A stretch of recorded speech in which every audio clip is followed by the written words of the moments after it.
Hello everyone, how are we all? Tuesday afternoon, which means it's Technique Tuesday. Love to welcome you here to the home studio, and we're going to do something fun and interesting, I hope, today. I see we've got a few girls here already. Hey Margaret, hi Chris. Hello Lynn, how are you? Hello Janice.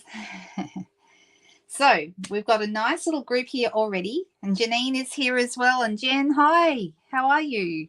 Hello, hello. All right. I'm going to be doing I'm going to launch straight into it today. I'm going to be doing one of my favorite techniques. I'm going to switch over to the desk. Actually, before I do that, I'm going to show you first. Sometimes I don't show you first, but I'm going to show you the card I want to make with you today. This is it. Okay. And I'm using a technique that I call faux watercoloring. Now, I don't know if that's the real name, but that's what I call it. And it's a beautiful card. I'm using the set called the painted lavender, which is this set here, this one, and this is what you're going to create. So for this technique, hello Janine, hi, nice to see you. Well, we've got two Janines. Woohoo. And we have Roz as well. Hello Roz from Florida, how are we? All right, so for this, to make this technique work, you're going to need some watercolor paper. Okay, this bit is important. Sometimes you might see like the card that I did on Sunday night, this one, we did this one, we watercolored that, but I just did that on plain basic white. You can actually watercolor on other types of paper than watercolor paper. You do get a different effect, but watercolor paper is not the only paper that you can watercolor on. It doesn't move. The color doesn't move as much on non-watercolor paper. Hello Katrina, nice to see you. Hi Glenda. So there you go. Sorry Janine, we are using the lavender today. I know you're not a lavender fan, but I think there's a lot of people here who are lavender fans, so that's what we're going with today. And it's a good opportunity to help me remember too that my craft along this month, which will be Thursday the 25th at 2 p.m. So the same time as this one, but on Thursday the 25th. That one is going to be featuring, the whole craft along is featuring the perennial lavender sweet. So that one might not be for you, Janine. You can't have everybody happy all the time with all the stuff, right? So it's just how it goes. I'm glad you like it. So I'm going to show you how to do it. This is a really, really beautiful technique. And there are a couple of different ways. Let's switch to the desk. There are a couple of different ways that you can get what I call a faux watercolor look. Just going to move this down a little bit. So the pieces I'm using, this is all I'm using, okay? You can see here, it's just the watercolor paper. I've got a piece of this gingham, which is crumb cake and white, and it is on the back of the lavender paper. It's this one right here, okay? And then the base of the cardstock is actually Highland Heather. That's this color here. So I've got one card base, which is half a sheet of cardstock. Cut it in half, and then you'll fold it in half again to make your base. And it's that simple to make a card base. Let's use a bone folder just to get that a nice flat. And I'm just going to adjust my camera ever so slightly and turn on the light so it's better. Let's see if this works. There we go. That might give us a little bit better lighting. Okay, so I'll pop that to one side. We're going to be just working on this piece initially. Okay, and you can see I've got a dirty mark on the back there. I somehow managed to get a dirty mark here as well. How did that happen? I'm coming in with my adhesive remover because adhesive removers are great for getting rid of marks on cardstock. And if you're wondering where you can get one of these, probably your local craft shop should have those. We used to sell them once upon a time. And they were fantastic, and then they did away with them. So I was very sad when we no longer sold these. But they're a fantastic little thing. Hey there, Sharon. Nice to see you. Oh, good. Well, it is nice to learn a technique, even with a set that you might not love yourself, because you can see how it would work with other products you might have. So what we're going to need for this particular technique is a spritzer, and just a spritzer filled with water. Okay, so I love my spritzers. I think spritzers are one of the most underrated products that we have, and everyone should have one in their toolkit because you can use them for so many different things, and they're cheap. They're inexpensive. I think from last time I checked, I think they're like about $5.50 here for a pair. And then you just screw off the top, fill them up at the tap, and stick the lid back on, and you're ready to go. Okay, so let me get this set up properly first. I'm going to be stamping with a few different colors. So I'm starting with my lightest color, which in this case is Fresh Freesia. The colors that I'm using, you want to use several tones of one color group. Okay, so Fresh Freesia, then Highland Heather's a little darker, Gorgeous Grape is a little darker again, and for the leaves I use Lost Lagoon. Okay, so they're the colors that I've worked with. You could change the colors around to suit yourself. Pretty Peacock would look good as well. But I'm going to use my painted lavender, and I'm going to pop this one here that's got like the a bunch of lavender. I'm going to pop that one on a block. I'm for the most part using D block for these, so that one right there. And then I've got this little guy. You can stick that on D, or if you have one, this is H block. I'm going to stick that right there. So one of those. And then I've got this little guy here. And I'm going to use, what will I use for him? I think I'll go with another H block for him as well. Okay.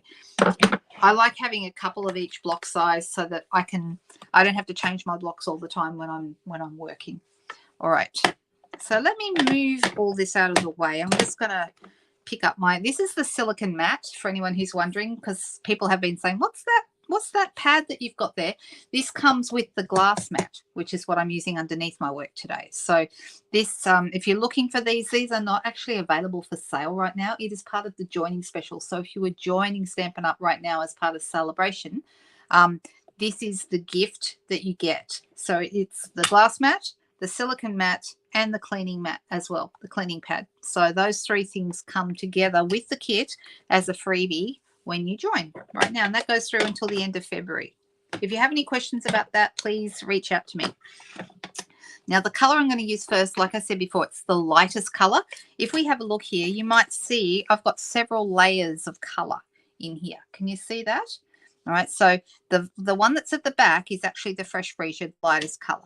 But before we start, we need to get our spritzer, and we need to actually wet the watercolor paper. Now here's the thing, you don't want it to be too wet, and you don't want it to be too dry. So we don't just do one spray and that's just going to sort of put a very light mist over the top of our paper. That won't be enough. We need to saturate it a little bit more, but we don't want it to be so wet that the water is pooling. So you'll kind of get used to if you're using this technique a bit, you'll get used to how wet your paper needs to be. So I'm going to start by sort of coming down a little bit below and spraying down here at an angle. Okay, and that's probably enough. Okay, can you see the water is just starting? You might be able to see it's just starting to pool, and I don't want it to pool too much. Okay, so then I'm going to get my Fresh Freesia, and I'm going to get my big bunch of lavender, this stamp here, and I'm going to pop that on, and I'm going to have my lavender in the top part of this. And you'll see straight away, can you kind of see the water activating underneath? Okay, and it's going to kind of just give me this kind of, even without using a watercolor brush or anything, I love this look. It's going to move a little bit because there is enough water on the top. I probably could have done with one less spray. Probably 3 would have been enough, not 4.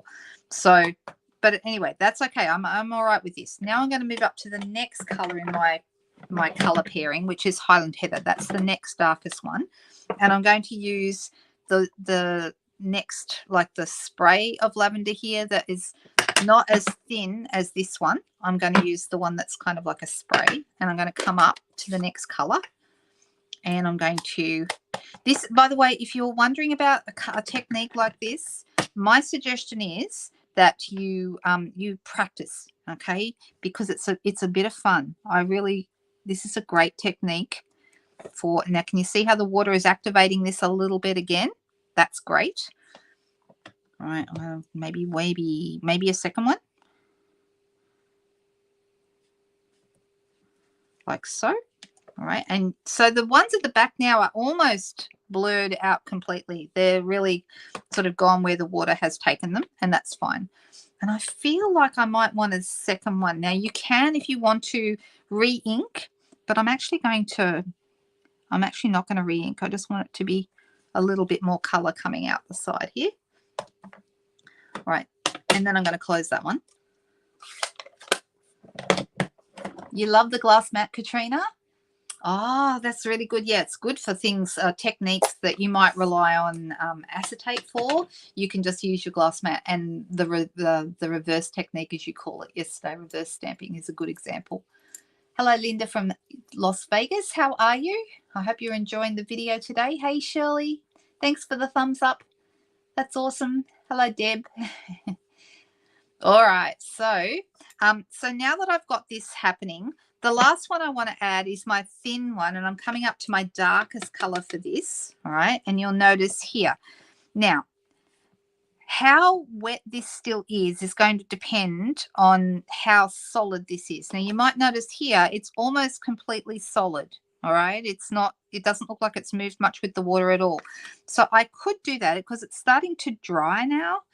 And so I could do that, and you can see I can get a little bit of more solid color here. Can you see this? Let's bring it up closer. All right.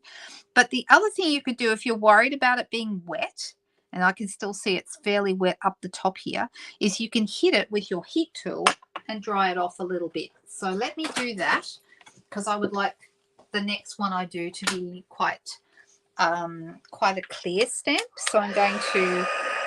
I want it to be more defined. That's what I'm trying to say. So I'm just going to dry that off a little bit. Not very much. You don't need to dry it much. You just need to make sure that it's drier than it was. And any water that was sitting on top now is gone. That's completely, I can run my finger over it now because it's dry enough. And I'm going to add a little bit more here. And see how this one, this is a good example actually. See, this one, there was still a little bit of water there, so it's moved a tiny bit. This one, not going anywhere because now it's dry. Can you see that? And I'm going to add a third one here. All right, just like so. And it's it is a fun technique. It's super fun. And it's something that I find, it turns out different every time. Anytime you have a technique where you're adding water, you will never get the same result twice. So yeah, the image changes exactly. All right. So we've got some definition through here, and we've also got some blurring through the back. So this one did the same. Can you see that? But they look totally different because, depending on how much water you use, what colors you use, how much ink you had on the stamp, all the things come into play, and that's why you'll always end up with a different amount. Now, I would like to add some stems. Now, you might notice that I don't have a stem that just goes this little tiny bit down here. So what I'm going to do is I'm going to be a bit sneaky, and I'm going to use this long one here, but let me move a couple of these stamps. I'm going to bring in my block here. I'm going to put this on here like so. And I'm just going to ink up the bit I want, which is kind of about halfway here. Can you see I'm not inking up the whole stamp, just the little bit that I want. I just want this much. And I don't, I'm going to be putting it like this, and we're going to have like a bunch of, like all of our stems in that one spot. But I want them to kind of blend in with the top here. So I'm actually going to get my water again, and I'm going to do what I did before. I'm not going to add as much this time. Just one might be enough. And if you've, like, I just kind of sprayed it in the wrong place, you can do a couple of things. You can move it around by actually making the water move, or you can grab a clean, if I can find one. Let me just see if I've got one.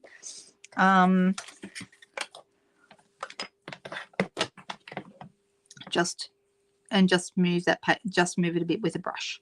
Okay, so I just want there to be some water there, so that when I stamp this, it's going to move as well.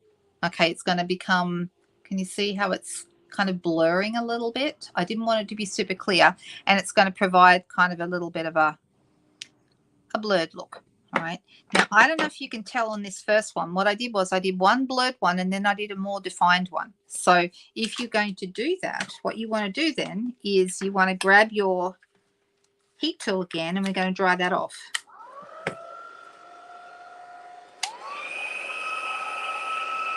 So let's get that dry.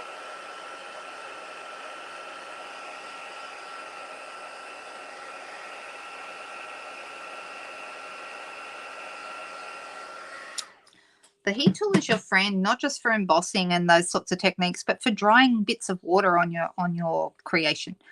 All right, so we might decide to leave it like this, or we could come back in now that it's dry, because I just dried it off, and I'm just going to grab my cleaning cloth and clean this because I've got a bit of water there. All right, and if I wanted to, I could add another more defined. Now that it's dry, it's going to be more defined. So let me do that again and just see how that looks. Okay, can you see now we have it sort of defined, a bit of defining and a bit of blurriness to it, which I wanted.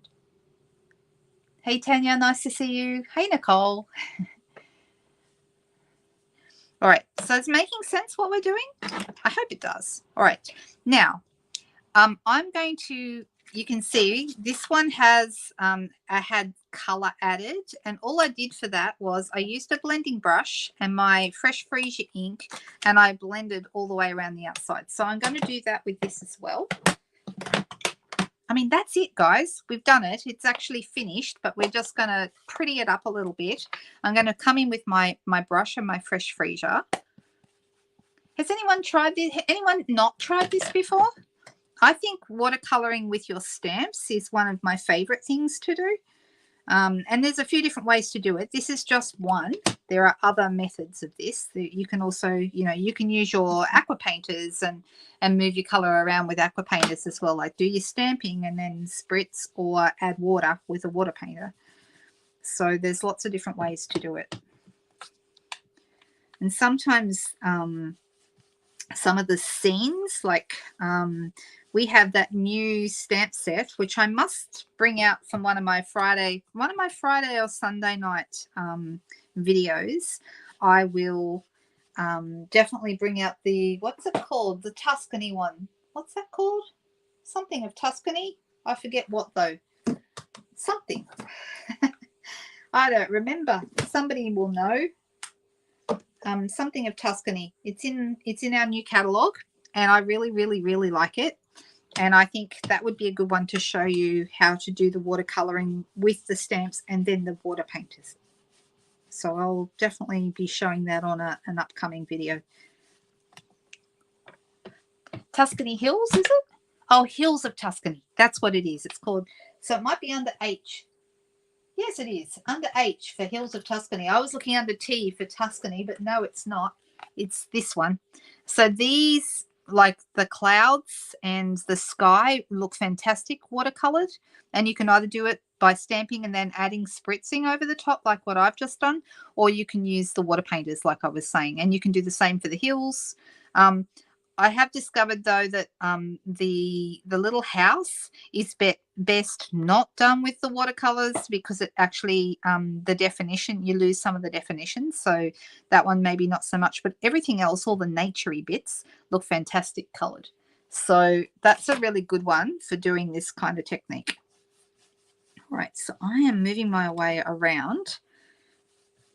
And what I wanted to do with this was I wanted to leave like I guess a bit of white around my flowers, around my lavender.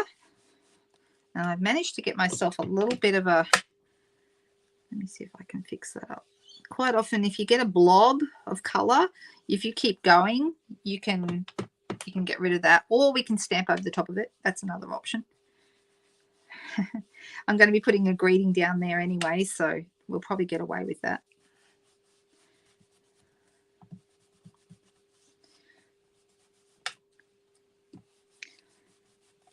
All right, liking the look of that.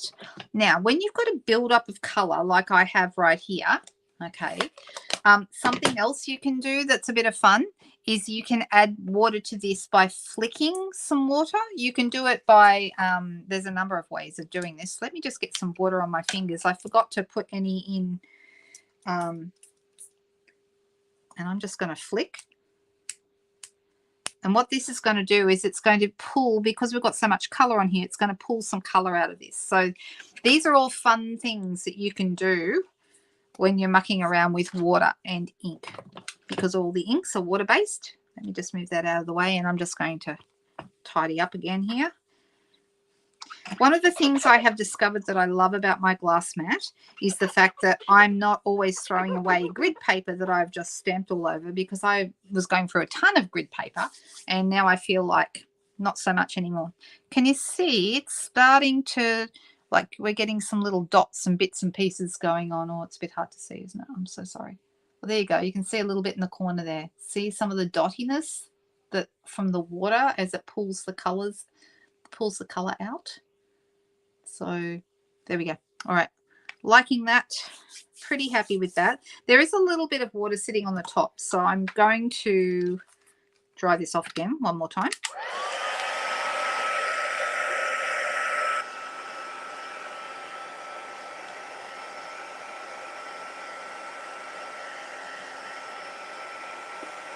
This also helps the dots come out faster, so you might be able to see a few more dots up the top now.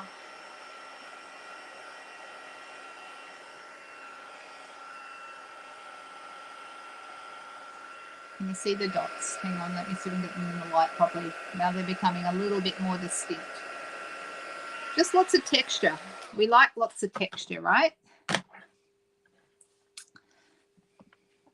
That's another great technique too, Nicole, of using your markers on the markers work best though, I find, with the rubber stamps, not as well with the photopolymer stamps, but that's okay, Kim. Doesn't matter. That's what replays are for. So yes, I heard it's very cold there, Marlene. Absolutely cold. All right, so I'm going to use my Gorgeous Grape, which is my darkest color. And the one that I used on my original card, I think I'll use that one again. Let me just, and I'm using this one that says just a little note to say hello. I really like this stamp. We've also got this one that says today is all about you. And because they're long and thin, they go quite nicely here at the bottom. So I'm just going to pop that on a block.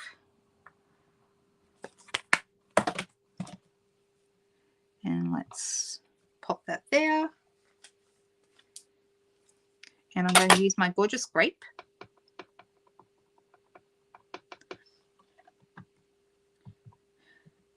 I had somebody pull out of my launch, unfortunately, this morning, and that means I've got an extra space. So if anyone finds that they have some time available tomorrow afternoon and you're in driving distance to me, tomorrow afternoon I'll have at 2 o'clock my my catalogue launch, and we are making 3 projects, which I'm really liking. I can show them to you if anyone wants to see them, but anyway, I'm going to call that pretty much done. Now, it just looks like a bit of a mess here where the green joins on to the lavender. So to cover that up and to make it kind of go with everything, I use just a little bit of linen thread that I'm just going to tie into a bow. And that's going to sit right there at the top, which will help cover that transition from leaves to flowers. And it also looks really good because we love linen thread, don't we? Linen thread goes with nearly everything, but I think it's just like the perfect pairing for a neutral color scheme. And we have the neutral paper going on behind. So there we go. I'm going to pop that right there like that. And I'm going to grab my scissors, and we will. All right. So it's different to the first one. Like I said, they'll turn out different every time. You can't have them the same twice. You just can't. So if you're looking for a precise technique where it always turns out the same and you know what you're going to get, this is probably not the right technique for you.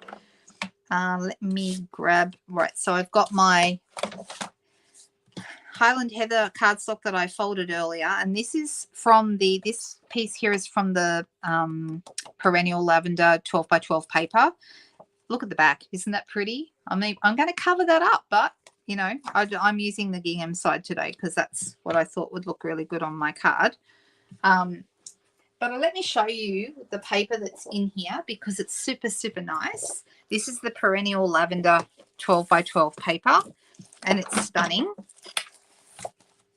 So you can see one side has like the more bold designs, and then the other side has like a more, this one like little white leaves on a crumb cake background. So that's quite typical of paper that we have available for sale, that one side will be bold and the other side will be a much smaller design. So this one is just your Highland Heather and gorgeous grape little bits of lavender there. And then I love this one. This looks like baby's breath, doesn't it? And you've got a little bit of pretty peacock and shaded spruce in the leaves. We've got some butterflies on there, super cute. And on the back of that one, we've got a really subtle Lost Lagoon paper. Next one, this is the one we're just using, and that has the gingham on the back. See that there? And then this one's crumb cake with the little lavender pieces. It's just beautiful. On the back of that, we've got that gorgeous, just solid, gorgeous grape lavender kind of design.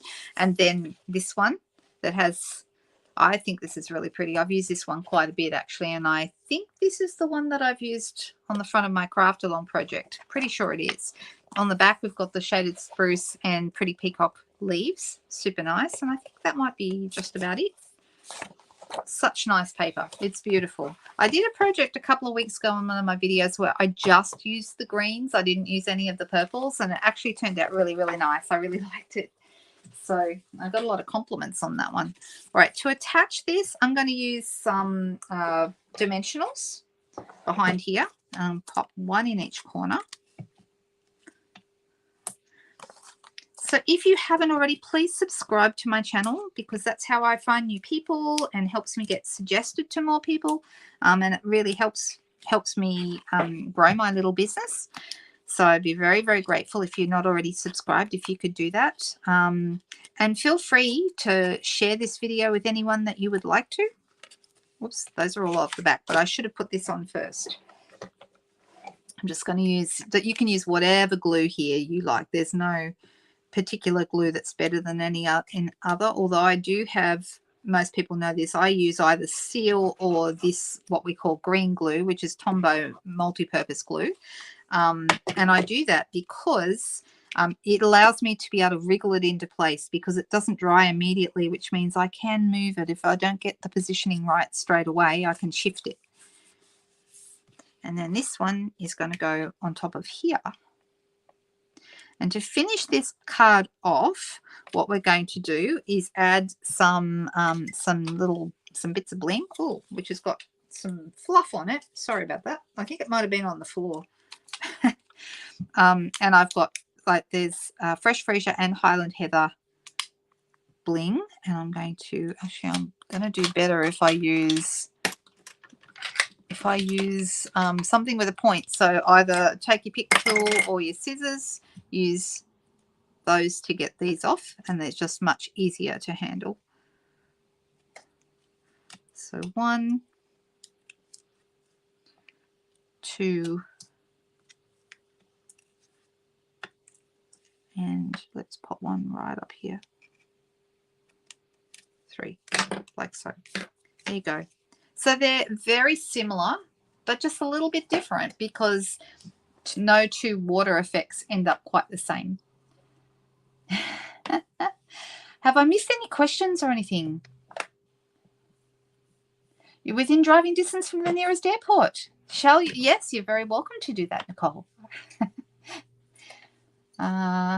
Oh, yes, it could be Queen Alice's lace. Is it Queen Alice or Queen Anne? I'm not sure. I think you're right. I think it's Alice.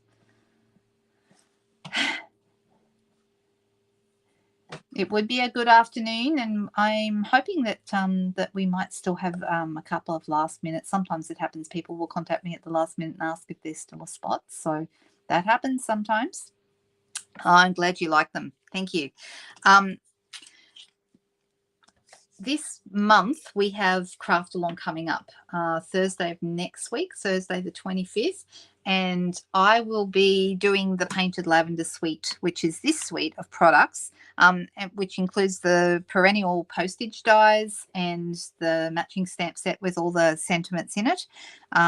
It's just a really, really beautiful bundle, and if you love purple, then this is probably going to be the thing that you love. You have to get this set now. I know, right? That's just how it works.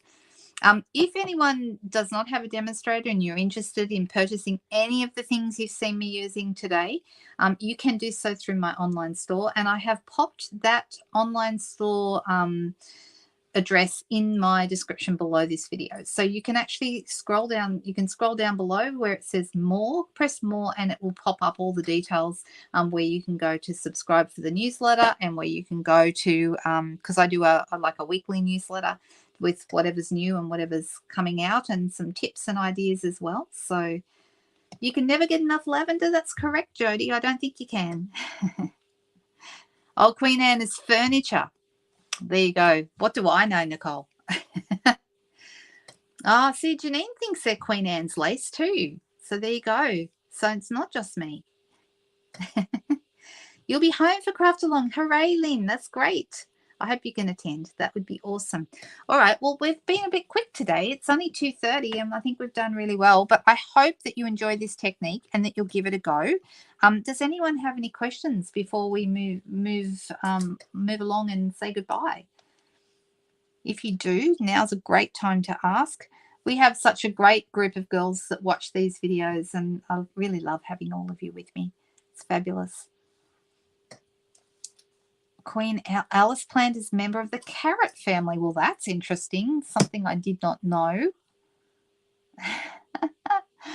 How interesting. You're full of lots of information. I was going to say useless information, but I didn't want to say that because it doesn't sound very nice.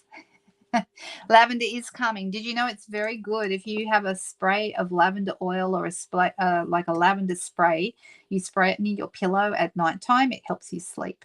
Go to sleep much quicker. You have a great demonstrator too? Fantastic. Do you? Well, I hope that you all will have a fantastic afternoon. I will be back on Friday night with our next Friday Night Live. If anyone has any questions in the meantime, please reach out. All my details are in the description below. Don't forget to subscribe and sign up for the newsletter if you're not already getting those. That would be fabulous. I'll see you again on Friday night, ladies, and we'll be back soon. Bye-bye.